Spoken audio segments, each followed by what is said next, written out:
The morning sun barely broke through the clouds when I heard the screech of tires and the unmistakable wail of sirens outside my new home.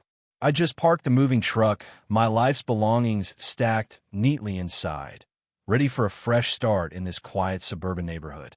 But as I stepped onto the curb, a woman stormed toward me, her fur coat flapping like a vulture's wings. Karen HOA, the HOA president, had arrived, her face twisted with disdain. "You can't park that monstrosity here," she barked, pointing at my truck like it was a personal insult. "I've already called the cops. You're not moving in until I say so." Her words hit like a slap.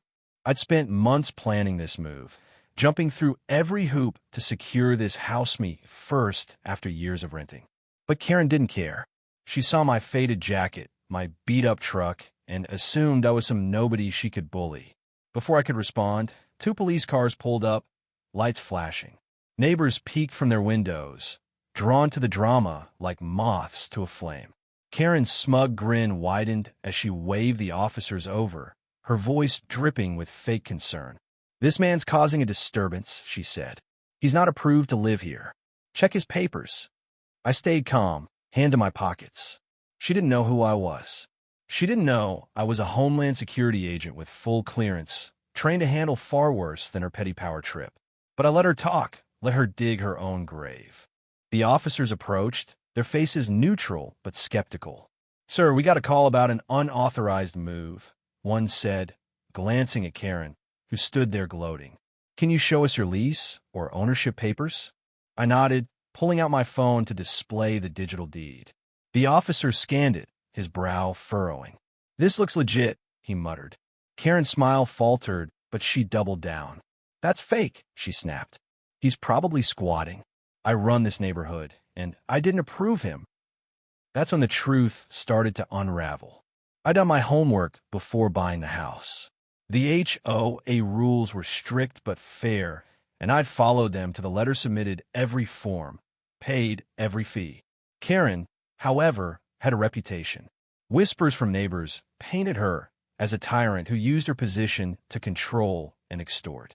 She'd rejected my application without cause, claiming aesthetic concerns, but I'd appealed to the county and won. She wasn't just wrong, she was breaking the law. As the officers reviewed my documents, a new figure emerged from the crowd. Mrs. Delgado, a quiet widow who lived across the street. She was trembling, clutching a crumpled letter. "I have something to say," she said, her voice shaky but firm. The twist caught everyone off guard, even Karen, whose eyes widened. Mrs. Delgado revealed that Karen had been extorting her for months, threatening to report her overgrown lawn to the city unless she paid fines directly to Karen's personal account. "She's been doing this to everyone," Mrs. Delgado said, tears welling. "She told me if I spoke up, she'd make my life hell."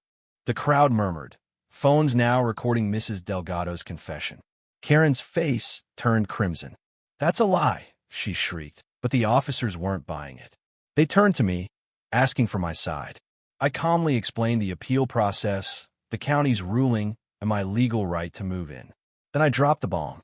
"I'm also a federal agent," I said, pulling out my Homeland Security badge. The air seemed to freeze.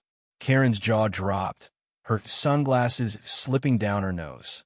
The officers exchanged glances, one whispering, "This just got above our pay grade." The confrontation escalated fast. Karen, desperate to save face, stormed to my truck and, in a fit of rage, grabbed a box from the open back. She hurled it to the ground, shattering my late mother's china plates. "If I can't stop you, I'll make sure you regret coming here," she screamed. The crowd gasped. I felt a surge of anger but stayed composed.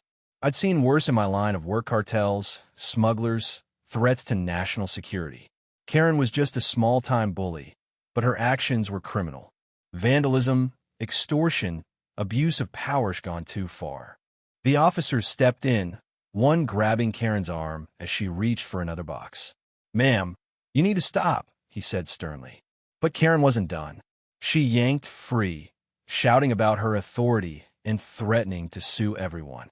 That's when the second twist hit.